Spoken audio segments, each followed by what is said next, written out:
तुझसे शुरू हुई, तुझ पे ही खात्मा हो। दुनिया मेरी दुनिया, दुनिया मेरी, ये बात दिल में थी, नैनों ने बोल दी। मैं हूँ तेरी, मैं हूँ तेरी। আসসালামু আলাইকুম সবাইকে। আপনারা সবাই কেমন আছেন? আলহামদুলিল্লাহ, আল্লাহর রহমতে আমরা সবাই ভালো আছি। যদিও বাংলাদেশে এত কনকনা শীত এর আগে কখনোই আমরা দেখিনি।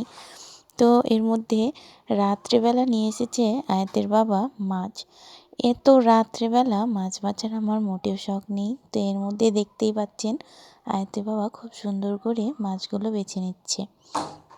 এর সাথে আমরাও অনেক মজা করছি। এদিকে আমরা মা মেয়ে মজা করছি, আর আমাদের সাথে মজা করতে করতে তিনিও মাছগুলো খুব সুন্দর করে বেছে নিচ্ছে।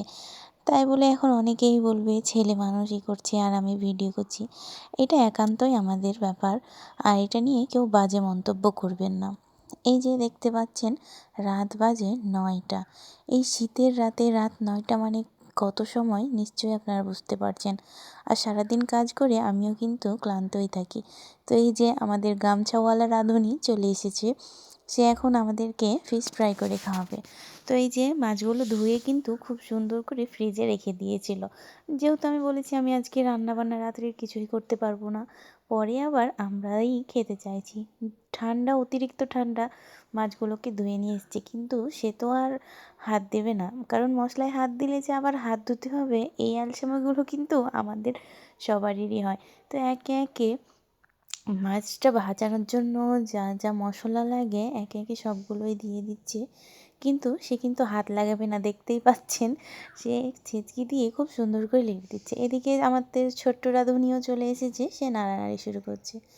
এবার কড়াইয়ে পর্যাপ্ত তেল দিয়ে গ্যাসের ফ্লেমটা অন করে দিয়েছে। এখানে কিন্তু একটা মজা হয়েছে, ওর মেয়ে নাড়তে চাইছিল, যেমনই নামানো হয়েছে সে কিন্তু মেঝেতে বসে কান্নাকাটি শুরু করেছে। পরে বাবা মেয়ে আমার জন্য ফিশ ফ্রাই করছে, আর আমি দাঁড়িয়ে থেকে থেকে টুকটুক করে ভিডিও করছি ঠান্ডার মধ্যে। তো এই যে এখানে মাছগুলোকে ম্যারিনেট করে রেখে দিয়েছিল আমাদের গামছাওয়ালা রাঁধুনি। তারপরে খুব সুন্দর করে হালকা আঁচে মাছগুলোকে ভেজে নেবে। এর মধ্যেই কিন্তু তার গেট আপ চেঞ্জ হয়ে গেছে, আপনারা দেখলেই বুঝতে পারবেন। এর মধ্যে আমাদের কিন্তু মাছ ভাজাও কিন্তু অলরেডি কমপ্লিট। এর মধ্যে আমি একটু সাজিয়ে নেওয়ার জন্য, এবং তাছাড়া সবচাইতে বড় কথা, আমার মাছ ভাজা সস ছাড়া খেতে একদমই ভালো লাগে না। তো আমি কিছু লেবু এবং কিছু শসা কেটে নিয়েছি মাছ ভাজার সাথে খাওয়ানোর জন্য। আর শীতের সময়, শীতের রাত্রে কিন্তু এরকম গরম গরম মাছ ভাজা খেতে কিন্তু ভালোই লাগবে। তো এই যে আমাদের মাছ ভাজাও হয়ে গেছে, এই প্লেটে এক এক করে সব তুলে নিচ্ছে। একটু পরেই কিন্তু আপনাদের ছোট্ট রাঁধুনির রিভিউ দেখাবো, সে কী সুন্দর মজা করে খাচ্ছে। তো এই যে আমাদের মাছ ভাজা কমপ্লিট, আমরা রুমের ভিতরে নিয়ে চলে এসেছি। আপনাদের ছোট্ট রাঁধুনি কিন্তু এই সময় একটু টুকটুক করে ভিডিও দেখছে, যেহেতু অনেক রাত হয়েছে, বাইরে থাকাও ভালো না, অতিরিক্ত ঠান্ডা। তো এই যে এখানে আমি মাছটা ভাঙছিলাম, এত গরম ছিল প্রথমে তো আমি হাত দিতেই পারছিলাম না। পরে এর ভিতরে একটু লেবুর রস চিপে দিলাম এবং সস দিয়ে ডুবিয়ে খেতে কিন্তু খুবই মজা লাগছিল, মাঝে মাঝে শশার একটা কামড়। তো এই যে এবার আমি খেয়ে নিলাম, আমাকেও কিন্তু খুব মজা লেগেছে। এবার আপনাদের ছোট্ট রাঁধুনিকে একটু দিয়ে দেখি সে কি বলে। মাশাল্লাহ, সে কিন্তু খুবই মজা করে মাছগুলো খেয়েছিল, এবং তার খাবার স্টাইল দেখলেই বুঝতে পারবেন ওকে কিন্তু খুব মজা লেগেছে। এই যে দেখেন এখানে একটু কার্টুন দেখছে আর চুপচুপ করে খাচ্ছে। তো সবাই আমাদের জন্য দোয়া করবেন, আর ভিডিও ভালো লাগলে পেজটি ফলো করে শেয়ার করে পাশে থাকবেন। আর যারা ইউটিউব থেকে দেখছেন অবশ্যই চ্যানেলটিকে সাবস্ক্রাইব করে দেবেন। ধন্যবাদ সবাইকে।